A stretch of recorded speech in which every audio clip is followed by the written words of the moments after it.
We are past the crux of the pandemic, where national lockdowns, travel restrictions, and virtual everything reign supreme.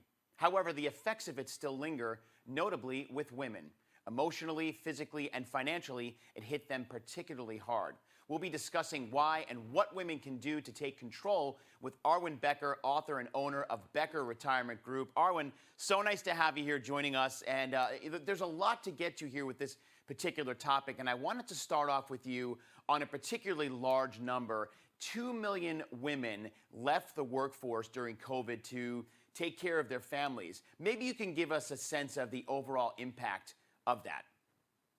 Oh my gosh. Well, thank you for having me, because I love talking to women and being able to encourage them through this. But when you say 2 million, that's a massive number of women who were put in a position. Most predominantly, they had to go home during the pandemic to be teachers. I mean, that was mothers and grandmothers that were having to leave their jobs to go do what I even had to do. I had teenagers at home that I had to go. And even though they were not elementary school, I had to now be at home managing the day-to-day. And so it is a big impact, because even prior to the pandemic, women on average will spend 15% of their working years caring for kids or ailing parents.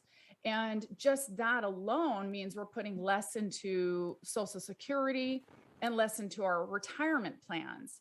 And so when the pandemic hit, it was just another piece. It was just another blow against women that already kind of have a leg down in the financial realm as they're looking at their own financial security and their financial future and retirement. And so the pandemic it was really difficult, and still has been this lingering effect for many women, because when they did finally get back into work, they've lost time and they've lost experience, and they may not have been able to go back to the same job that they had. So there's a lot of different pieces that are affecting women all across the board, having to do with what we've gone through in the last 18 months. Right. And, and Arwen, as a mother and a professional yourself, not only are you the owner of Becker Retirement Group, you're also an author. So you've already got a professionally busy life. And then, as you just stated, you had to go home and take care of your teenagers, make sure they were getting homeschooled. A lot of women had to do that, and that's why we're talking about this today. And here at UBS, we've done a survey. We had 1,500 men and women in couples or partnerships talking about their own experience with women taking a seat at the money table and controlling their finances. And only 20% of couples make long-term financial decisions together in that survey, and 48% of women defer to their spouses. So I think this is a really important moment for you to talk to our audience about the importance of women taking a seat at that money table, because I think what we learned from this was when they left the workforce and they went home to take care of their families, their finances took a back seat. Right. Well, I can raise both hands and say I have done it not only once, but I've twice put somebody else in charge of my finances. My first marriage failed. I was 24 and kind of made him my financial plan. And then, quite honestly, my current husband, we've been married for 17 years, but I really did that all the way through up until about the Great Recession. And then it was like, I got this wake up call, like, you need to understand what you have, Arwen. No, there's no knight in shining armor. It doesn't matter if you're married. It doesn't matter if you're married to a retirement planner, which that's what my husband is.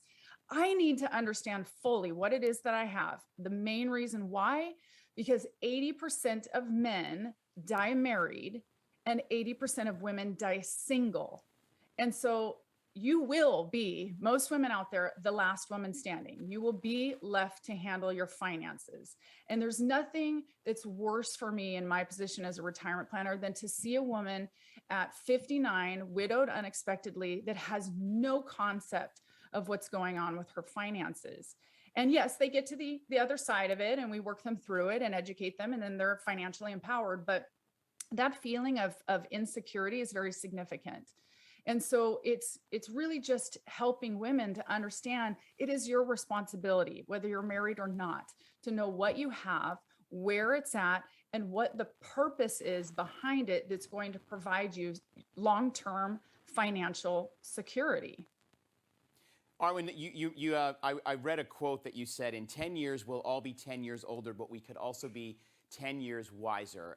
And I think it's such a really important sentence, because it really gets you thinking, about even where we were 10 years before where we are right now, and how much we've learned since then, and how much we're going to learn over the next decade. So for women out there who feel alone, who were in a situation where they had to leave the workforce, where every day they may have been surrounded by colleagues or students, for women who may be educators, other folks around in the social world, what advice do you have for them in this situation so they don't feel so alone, where they feel like they have a support system? Well, the most important thing for me is pick up a book and read it. I think that for anybody, if you're trying to learn something that you maybe have some shame, fear, trepidation around, which a lot of women do about investing, reading a book is the most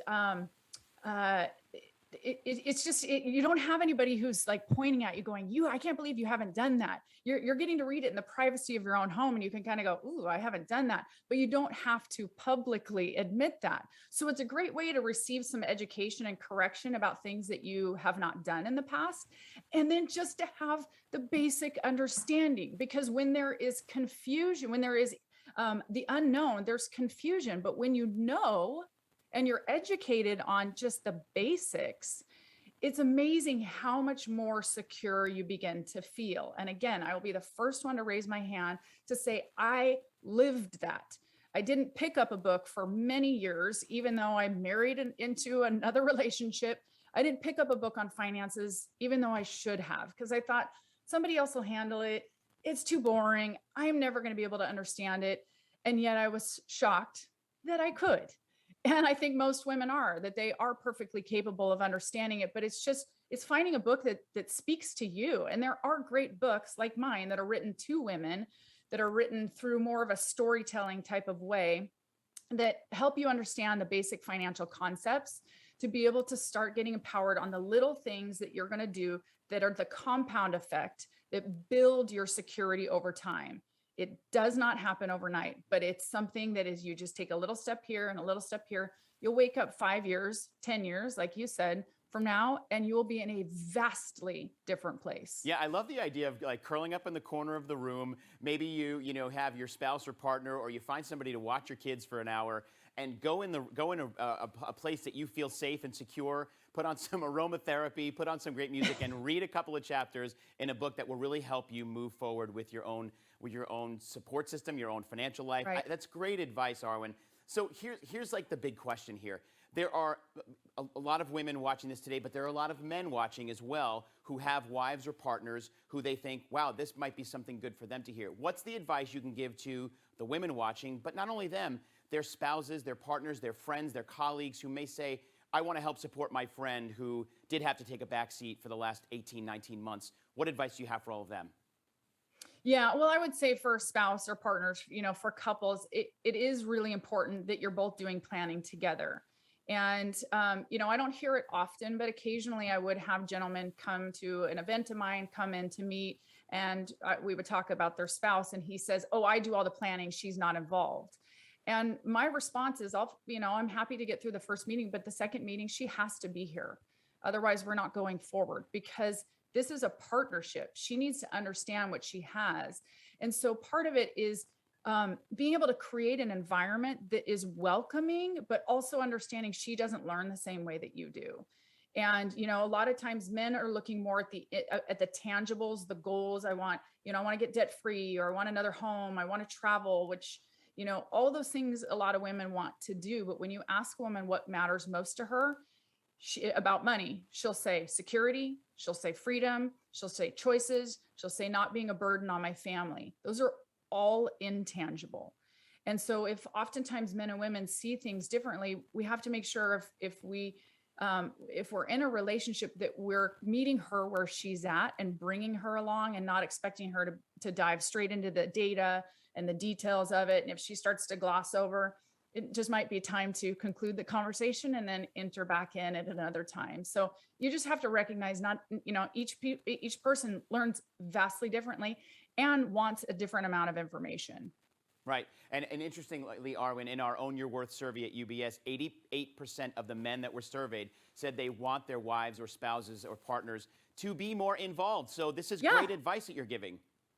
Absolutely, they do. That's the thing, and I know because I've lived there, so I know what it's like to be that woman of just going. "Ah, I just because I didn't understand it the way he understood it, and so therefore, just because of that, I just didn't even enter in at all. And so when both can understand that there are bits and pieces that are important, you have to know where your money is. You don't have to know all the indices that it's invested in or the different mutual funds and ETFs and how they're being allocated. That's not the vitally important part. It's knowing where your money is. It's knowing what the purpose is behind those investments, what they're going to do and provide for security for the future, and where the holes might be. Those are the biggest pieces. And then income, where's our income coming? Do we have an income gap? Are we going to fall short? Do we need to make a little more money? Do we need to work a little bit longer? Answering those big questions, that a lot of times is, it's like 90% of what a lot of women want to know, not necessarily, well, at least with a lot of the women that I see, they don't necessarily want to know all of the intricate details of how the sausage is made, I guess is what you say. That expression works for everything. And Arwen, I just want to point out, you made a really good point before when you said, you've got to put away that idea of the knight in shining armor. And I think especially in this situation, when we have our young daughters and nieces and granddaughters growing up, it's one thing to have that, but when you think about controlling your own life and your destiny and your finances, knight in shining armor has to go away. So great advice, and thank you so much for sharing your insights with us today. We'd love to have you back, Arwen. Thanks. Don't be a stranger. Thank you very much. Appreciate it. Great. Arwen Becker, again, she is the author, and she is an author, and she's the owner of Becker Retirement Group.